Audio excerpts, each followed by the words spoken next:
untuk menunjukkan bahwa pengobatan baru tidak kalah dengan pengobatan yang sudah ada, ataupun sama efektifnya atau bisa jadi lebih baik, yang nanti mungkin akan bisa dijadikan sebagai obat alternatif untuk pengobatan standar. Lanjut ke topik utamanya, jadi ada beberapa faktor yang menyebabkan gigi itu akan tumbuh dengan baik ke dalam rongga mulut. Yaitu yang pertama, yaitu adalah rongga mulut dapat tumbuh tanpa halangan bila benih gigi terbentuk dalam posisi yang baik.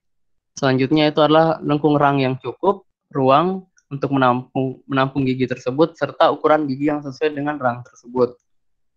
Selanjutnya, nah apabila ketiga faktor tersebut, dari faktor-faktor yang saya sebutkan tadi itu tidak terpenuhi, maka akan terjadi suatu keadaan yang bisa disebut dengan impaksi. Nah, impaksi ini yang kita kenal dengan sebutan gangguan erupsi pada gigi. Hal tersebut dapat terjadi karena apabila benih gigi malposisi, lengkung rang tidak cukup luas, atau dapat pun terjadi akibat keduanya. Nah, dari beberapa penelitian dari jurnal acuan saya, yaitu adalah Rahayu tahun 2014, bahwa frekuensi tertinggi ditemukannya gigi impaksi ini yaitu pada gigi molar ketiga bawah dan atas, kemudian menyusul di urutan kedua yaitu adalah gigi kaninus atas, dilanjutkan gigi premolar bawah, dan gigi yang berlebih atau supernumerary tooth. Dari penelitian beliau menyebutkan bahwa sebanyak 9 dari 10 orang mengalami setidaknya satu gigi bungsu yang impaksi. Nah, kita perlu mengenal lebih dalam untuk gigi molar 3 yang akan kita bahas pada kali ini. Jadi gigi molar 3 biasa juga disebut dengan gigi bungsu. Nah, lokasi gigi molar ketiga ini bisa di rang atas maupun di rang bawah. Kemudian, untuk proses pembentukannya, gigi ini biasanya dimulai sebelum usia 12 tahun dan akan berakhir pada usia di sekitar 25 tahun. Usia tersebut merupakan suatu periode yang disebut dengan Age of Wisdom, sehingga molar 3 ini biasanya disebut dengan wisdom teeth. Kenapa? Karena pada usia tersebut merupakan usia seseorang mulai mencapai dewasa atau mencapai kebijaksanaan. Makanya disebut dengan Age of Wisdom teeth. Selanjutnya, ada beberapa faktor penyebab yang menyebabkan molar 3 ini tidak tumbuh. Ada 4 faktor utama, yaitu adalah genetik, ketiadaan benih, benih terbentuk namun impaksi, dan juga pengaruh nutrisi. Nah, apabila gigi M3 ini tidak segera dilakukan tindakan, baik itu perawatan, pencabutan maupun lainnya, maka akan terjadi hal yang tidak diinginkan berupa komplikasi dan gejala seperti akan mempengaruhi kualitas hidup dari pasien tersebut, seperti nyeri, pembengkakan, perdarahan, lasar gingiva, ataupun mukosa mulut dan trismus. Nah, ada berikut perawatan pasca tindakan. Pada umumnya apabila gigi M3 tadi setelah dilakukan pencabutan atau pengambilan, maka dokter gigi biasanya meresepkan beberapa hal seperti yang ada di slide. Misalnya yaitu adalah pemberian antibiotik untuk menggunakan penisilin. Namun apabila ditemukan uji kulit positif, biasanya dokter akan meresepkan clindamycin, pemberian antiinflamasi, dan pemberian analgetik. Pemberian analgetik bisa berupa ibuprofen dan acetaminophen.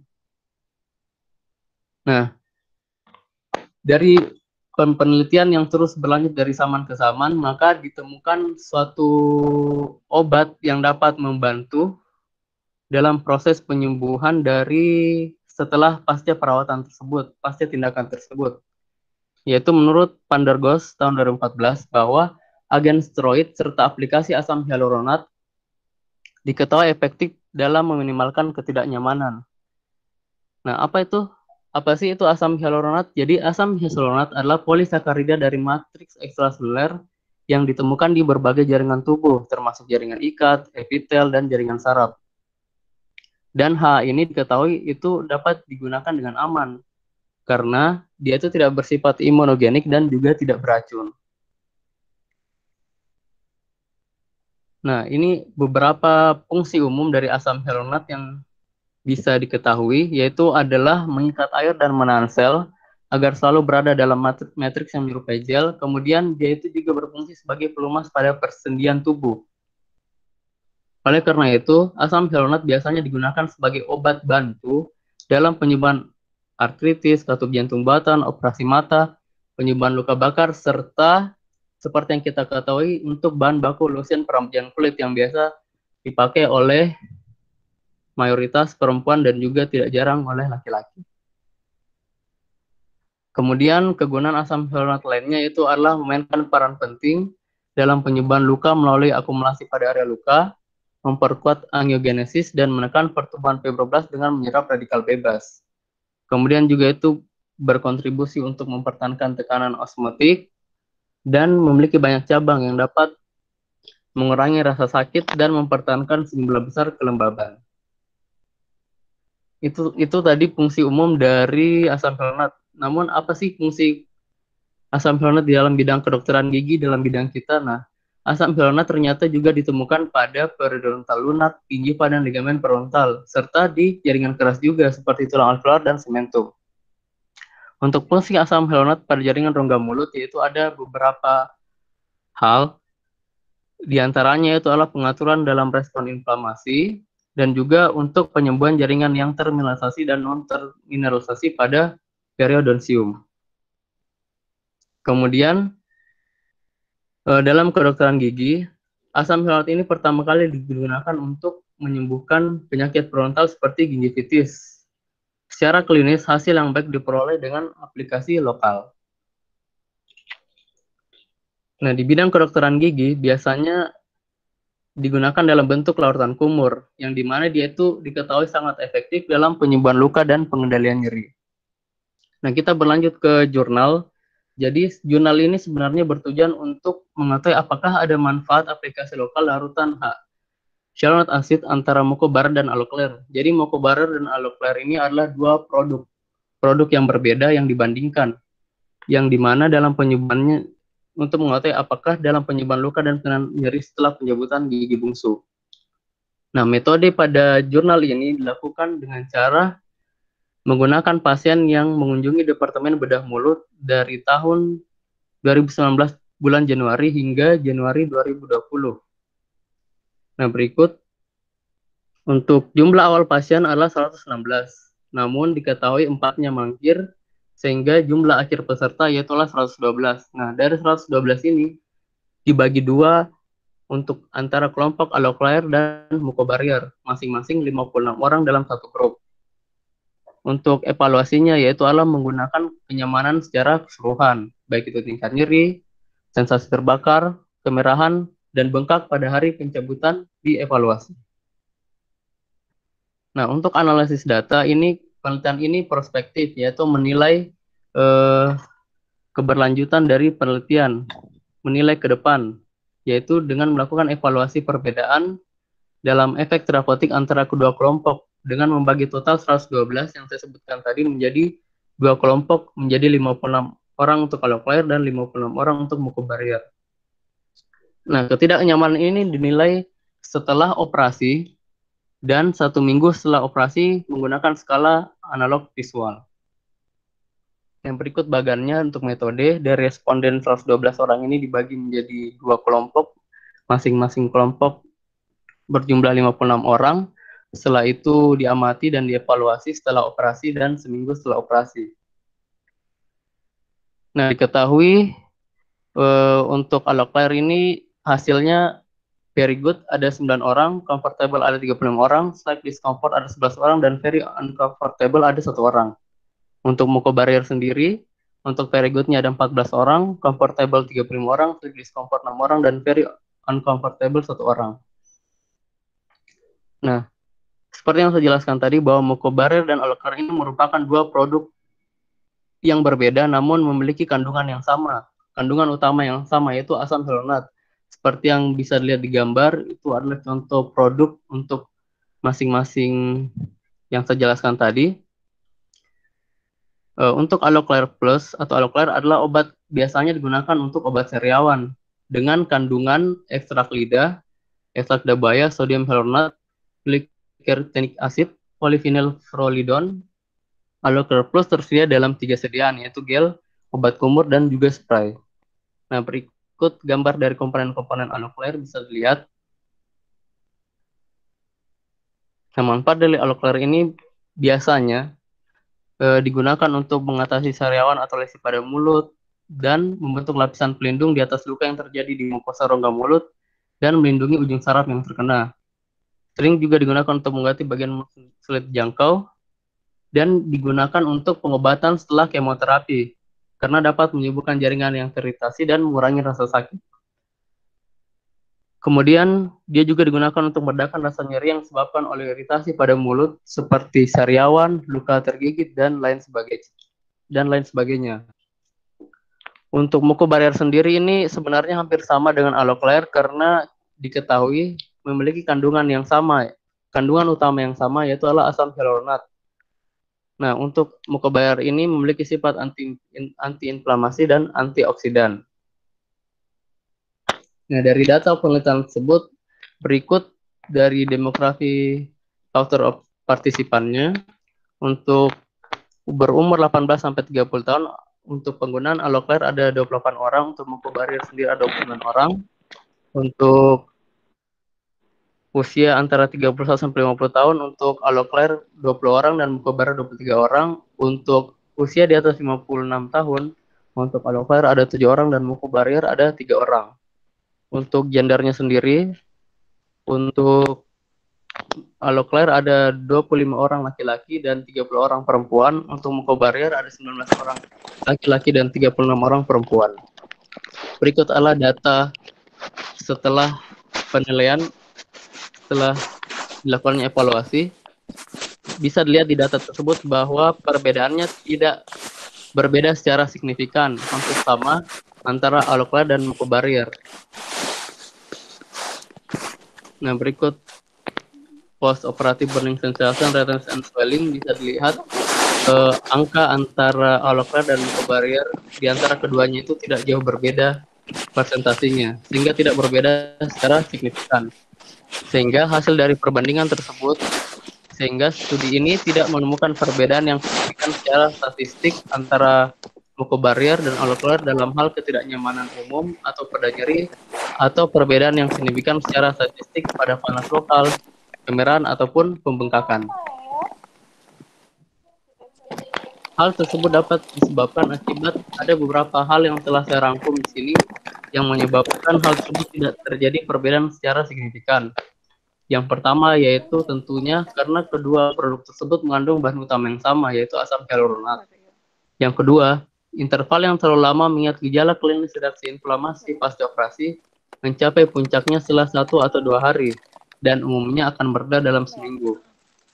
Kemudian, interval evaluasi 1 minggu dalam pertahanan ini tidak dapat sepenuhnya mencerminkan keseluruhan proses penyembuhan. Nah, kesimpulan yang bisa diambil bahwa aplikasi lokal larutan asam hyaluronat setelah pencabutan gigi molar ketiga bermanfaat untuk ketidaknyamanan pasca operasi dan pengurangan nyeri serta membantu proses penyembuhan luka. Serta efek klinis mucobarier tidak jauh berbeda dengan Aloclair karena memiliki kandungan utama berupa asam hyaluronat dan kandungan lain yang hampir sama. Terima kasih. Berikut daftar pustaka yang saya gunakan.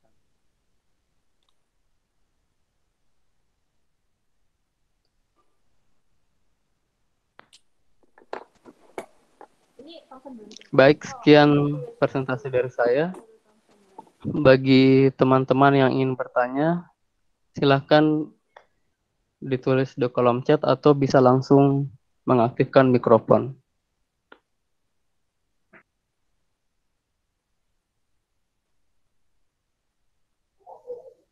Ya, silahkan ada yang mau ditanyakan dari jurnal reading yang disajikan oleh Muhammad Imanuddin. Silahkan menulis di kolom chat atau membuka mic-nya.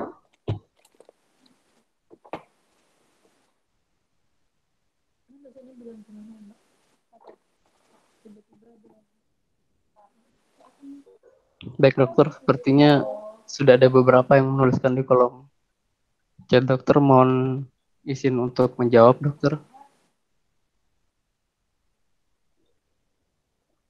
Baik, saya mulai dari Adelina Salsabila Putri. Selamat pagi Dr. Yosi dan Iman. Saya Adelina, koas 68 dengan NIM 12146. Mohon izin bertanya, apakah terdapat perbedaan antara studi non-inferioritas dan studi pada umumnya yang biasa digunakan, yaitu studi superioritas? Terima kasih sebelumnya. Baik, di sini saya akan mencoba menjawab. Seperti yang kita ketahui, studi yang digunakan pada umumnya itu adalah studi kontrol aktif atau superioritas, yang dimana uji ini bertujuan untuk menunjukkan bahwa pengobatan yang baru lebih unggul daripada pengobatan yang sudah standar. Ini biasanya kita pakai di skripsi ataupun di penelitian-penelitian untuk menunjukkan bahwa yang kita teliti itu lebih baik.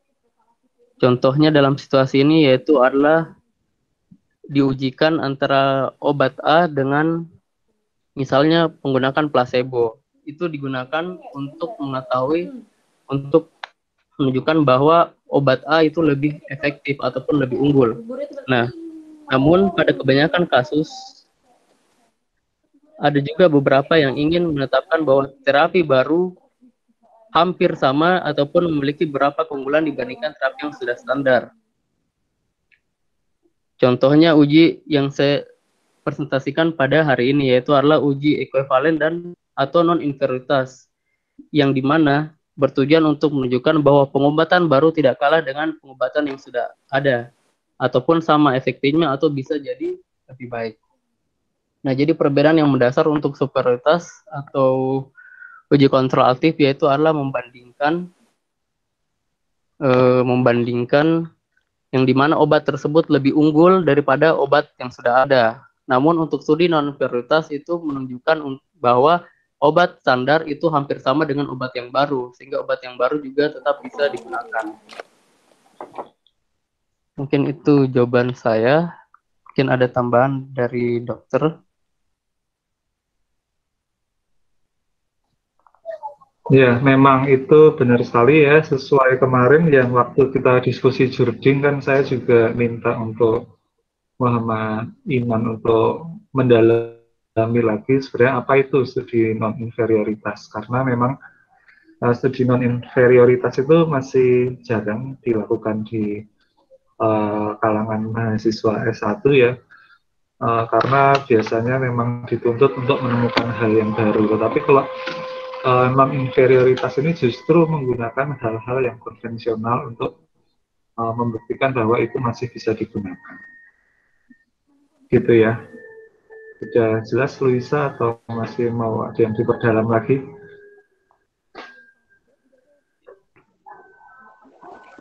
Bagaimana Saudari Adel? Sudah jelas. Terima kasih Dr. Yosi dan Iman. Ya, baik, sama-sama. Baik, selanjutkan dokter untuk pertanyaan selanjutnya yaitu adalah Lulu Latifani. Selamat pagi Dr. Yosi dan Iman. Saya Lulu Latifani dengan NIM 12190. Mohon izin bertanya. Pada presentasi disebutkan bahwa asam hyaluronat dapat mengalirkan nyeri dan membantu penyembuhan luka.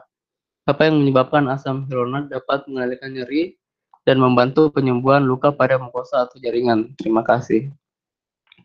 Baik, di sini saya akan mencoba menjawab, namun mungkin kurang lengkap. Sepengetahuan saya dari jurnal yang saya baca, jadi H itu diketahui dapat mengurangi rasa sakit pada luka karena dia itu membentuk penghalang. Nah, penghalang tersebut berbentuk seperti lapisan pelindung di atas luka yang terjadi di mukosa rongga mulut yang akan melindungi ujung saraf yang terkena, sehingga dia itu akan mengurangi rasa nyeri. Nah, untuk kenapa dia bisa membantu proses penyembuhan luka? Karena menurut saya H itu memiliki tekanan osmotik yang sangat tinggi, yang dimana nanti akan memungkinkannya untuk mempertahankan kelembapan yang cukup di sekitar jaringan yang rusak selama reaksi inflamasi, sehingga menstabilkan luka dan membantu migrasi dan proliferasi sel. Jadi H ini menciptakan lingkungan yang kondusif, lingkungan yang mendukung bagi agar nanti proses penyembuhan lukanya itu bisa lebih cepat ataupun lebih baik. Ya, mungkin itu jawaban saya, Lu. Mungkin dari dokter ada yang ingin ditambahkan? Ya, kalau asam hyaluronat sendiri saya sudah pernah melakukan penelitian itu dia ada terkandung di dalam juga lendir bekicot ya. Jadi juga terdapat asam hyaluronat dan itu bisa punya efek terhadap memacu angiogenesisnya, juga meningkatkan proliferasi fibroblast, juga dia mempercepat pertumbuhan sel-sel epitel sehingga itu bisa mempercepat penyembuhan luka. Selain tadi yang sudah disebutkan oleh Mas Iman ya. Oke. Ya, silahkan pertanyaan selanjutnya. Ya, baik. Bagaimana Saudari Lulu?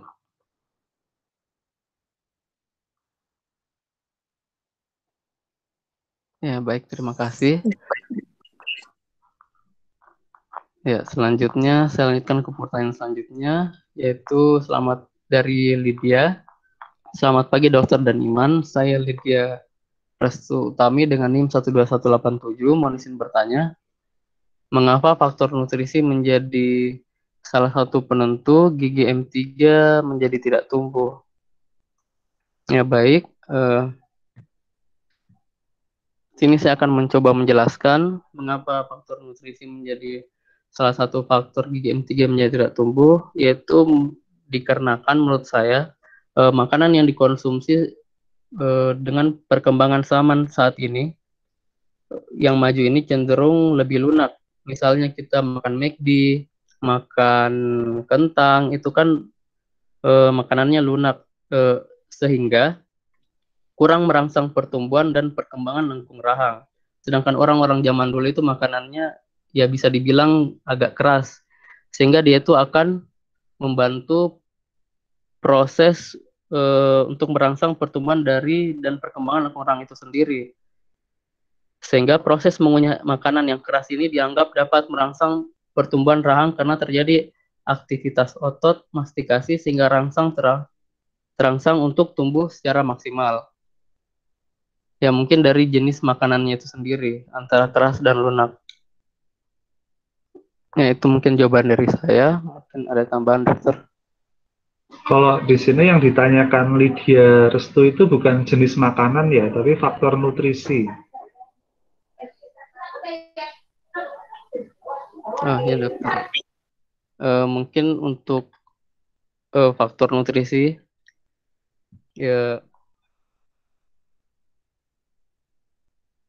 mungkin faktor nutrisi seperti protein, faktor-faktor nutrisi yang dapat membantu pertumbuhan pada saat anak tersebut masih dalam masa pertumbuhan. Mungkin pengetahuan saya seperti itu dokter. Untuk lebih jauh Ya, lagi. gimana? Nutrisi yang baik itu memacu pertumbuhan erupsi M3 atau apa pengaruhnya maksudnya? Menurut saya nanti nutrisi itu akan memacu pertumbuhan dari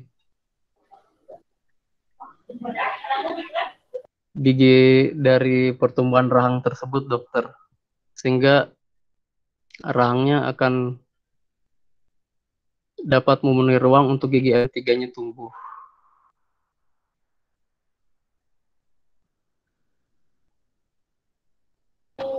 Ya, betul ya. Jadi bukan dengan nutrisi yang baik M3 itu akan tumbuh, tapi dengan nutrisi yang baik itu pertumbuhan tulang itu akan semakin baik. Kan mandibula itu kan termasuk tulang panjang kan ya, sama seperti femur, seperti humerus, tibia, fibula.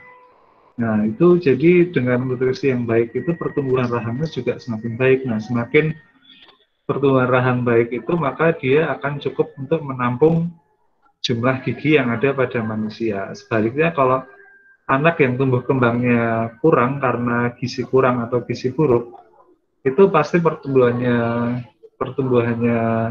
jelek dan rahangnya pun juga akan ikut kecil sehingga itu akan meningkatkan prevalensi dari gigi impaksi M3 itu, gitu ya. Baik, terima kasih banyak dokter. Untuk Saudari Lydia, apakah sudah jelas atau ada yang ingin ditambahkan?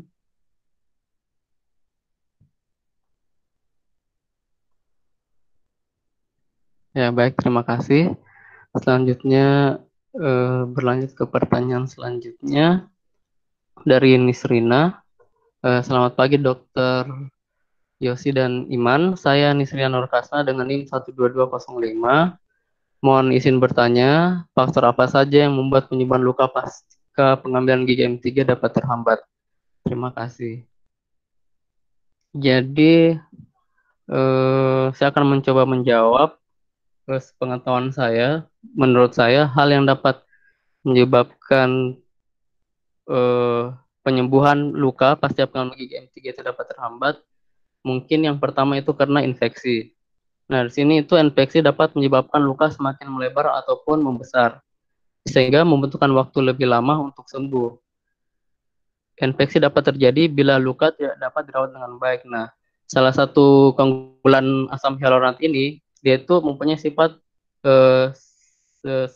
yang saya baca di jurnal, dia itu mempunyai sifat viskoelastik yang penting, yang dimana sifat itu akan mengurangi penetrasi virus dan bakteri ke dalam jaringan. Untuk yang faktor kedua, mungkin karena aliran darah yang tidak lancar, yang dimana seperti yang kita pelajari sebelum-sebelumnya bahwa darah itu mengandung oksigen dan nutrisi yang dibutuhkan untuk nantinya akan membantu proses penyembuhan luka itu sendiri. Oleh karena itu, aliran darah yang tidak lancar akan dapat menghambat dari proses penyembuhan luka itu sendiri. Nah, asam hyaluronat sendiri yang saya jelaskan tadi itu juga berfungsi untuk memperkuat angiogenesis, di mana angiogenesis ini disebut juga sebagai neovaskularisasi, yaitu adalah proses pembentukan pembuluh darah baru. Nah, aktivitas fibroblast dan epitelial ini tentunya membutuhkan oksigen. Angiogenesis adalah hal yang menurut saya penting dalam rangka penyembuhan luka itu sendiri. Kemudian faktor selanjutnya itu usia. Usia juga mungkin merupakan faktor utama yang menjadi penyebab luka berlangsung lebih lama. Hal ini mungkin disebabkan karena seperti yang saya sebutkan tadi, yaitu adalah aliran darahnya kurang lancar, dan juga mungkin karena berkurangnya jumlah kolagen akibat proses penuaan, serta adanya penyakit kronis yang disertai. Seperti yang kita ketahui, biasanya semakin tinggi usianya, maka resiko untuk terkena penyakit yang kronis itu semakin tinggi. Kemudian bisa juga karena stres. Misalnya karena stres ini dapat menyebabkan hilangnya nafsu makan, bahkan ada beberapa orang mungkin kena stres malah beralih meminum alkohol, merokok lah, dan lain sebagainya.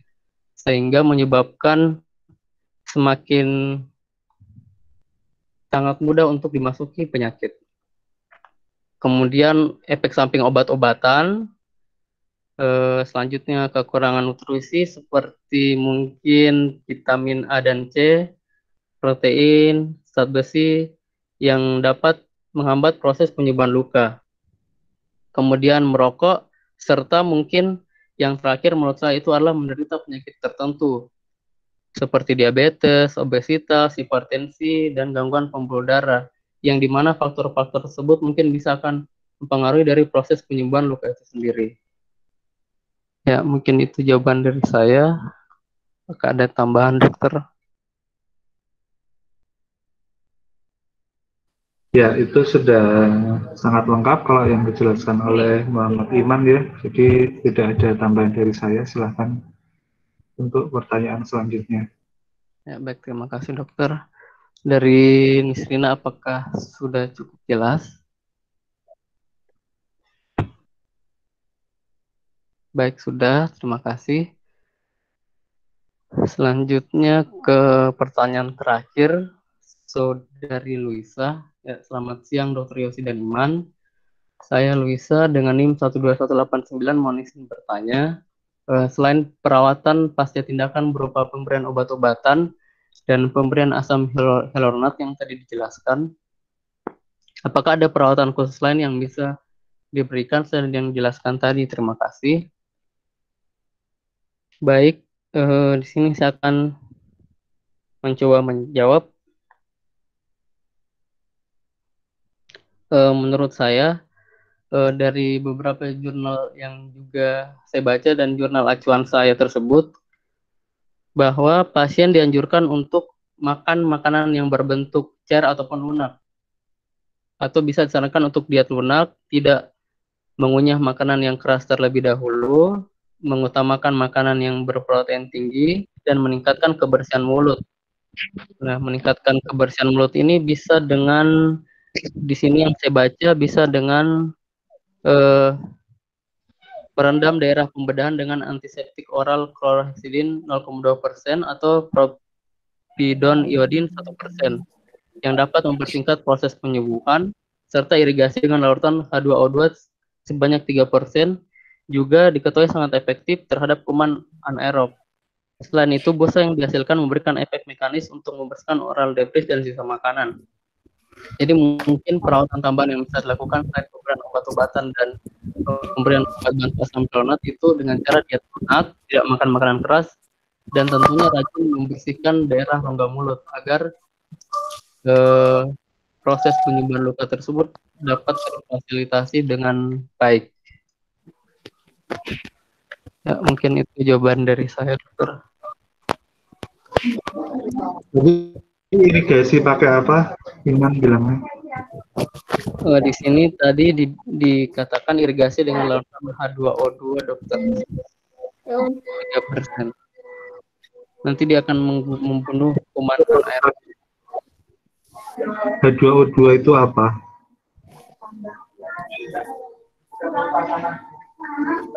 Hidrogen peroksida, dokter. Ya itu jangan kamu kasih ya untuk pencabutan gigi. Itu kalau luka kotor, kalau luka terinfeksi, kalau abses, kalau misal luka dengan banyak jaringan nekrotik, itu nanti itu untuk membersihkan jaringan nekrotik, dan dia juga akan membuat luka tersebut menjadi mati, nekrosis semuanya. Jadi kalau luka pencabutan gigi ya irigasinya dengan apa yang betul, Iman? Bisa dengan oral chlorhexidin, dokter. Terus apa lagi? Atau propidon iodin, dokter. Kalau untuk irigasi, apakah propidon iodin?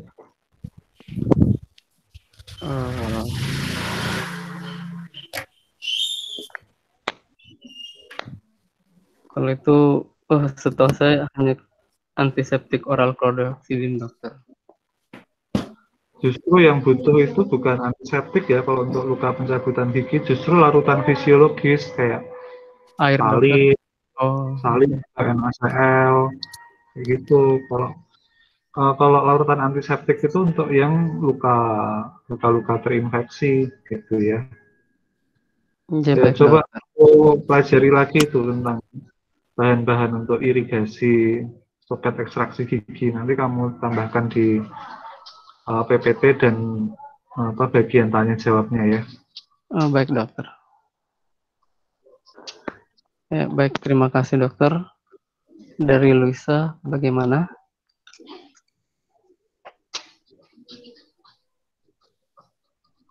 Baik, sudah, dokter. Di sini pertanyaannya sudah tidak ada, dokter. Ya, oke, silakan ditutup. Ya, baik, terima kasih. Terima kasih kepada Dr. Yosi yang telah menyempatkan waktunya, dan terima kasih kepada teman-teman. Saya akhiri jurnal reading pada pagi hari ini. Terima kasih. Assalamualaikum warahmatullahi wabarakatuh. Ya, terima kasih juga saya ucapkan ya, ini yang hadir cukup banyak, ada 80.